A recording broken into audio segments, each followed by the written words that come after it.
access to certain websites, make sure you talk to them about why you made that decision. And also, this is very important here, make sure you educate yourself about not only the internet, but all those sites your kids are visiting. And as if you didn't have enough to worry about, some new and many would say alarming crime stats. Last year, violent crimes in the U.S. made the biggest jump in 13 years. New FBI numbers show a 2.5% increase in 2005, and those crimes on the rise include murder, robbery, and aggravated assault. The only violent crime that dropped in 2005 was forcible rape. Now, those are the national figures. No matter where you live, though, they definitely get you thinking. Maybe you want to find out what crime is like in your neighborhood. Well, joining us to help you do that is Richard Weinblatt, former police chief, and he's also a criminal justice professor at Seminole Community College in Orlando. Great to have you back with us tonight. Nice to be here, Erica. First, give us an idea. Why are we seeing this rise? Well, we're not really sure if it's a one-year blip or if it's a trend. And I think we need a couple of years, and then we'll see if it's a long-term trend. Were you surprised at all? Not really. I think we see a couple of factors. And of course, it's a complicated thing, but we'll try to make it real simple for everybody. You have the rise of methamphetamine, which has moved into smaller cities all across the country. And I think with meth, you're going to see the crack wars of years ago become just a little faint thing compared to what we're going to be dealing with meth. Meth is a real problem. The second thing that you're seeing is grants falling by the wayside. The COPS office is no longer really active and very big. The government slashed that budget.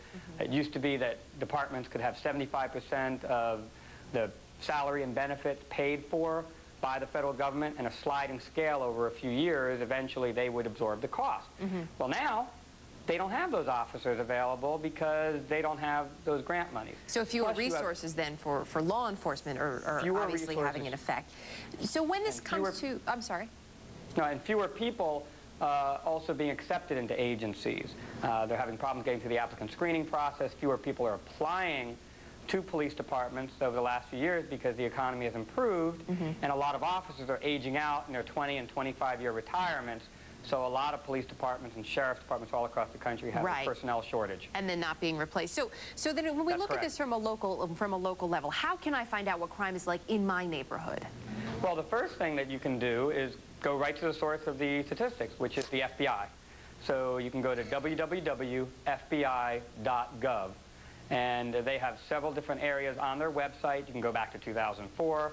You can go to the recent ones that just came out, which are preliminary statistics that are released, and you can click on it. Some of it's a PDF downloadable file, but you can click on it, and that can give you an idea of everything from colleges and universities to geographic regions to your local city with populations over 10,000. And we can also, second place. I'm sorry, we're running short on time, so I know we can also call our local police department. That could be a good place to start.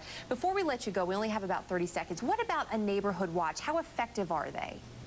They're very effective because it gets the community involved. Who knows the community more than the stakeholders, the people that live in the community? So that's where Neighborhood Watch comes in, working in partnership with the police or sheriff's department. Absolutely, and probably the best way to start one is to talk it up with your neighbors and also consult with your local authorities. Richard Weinblatt, always great to have you with us. Thanks for your insight tonight. All right, thank you. It is already a favorite combination on college campuses and in nightclubs, but now you don't need a bartender to mix that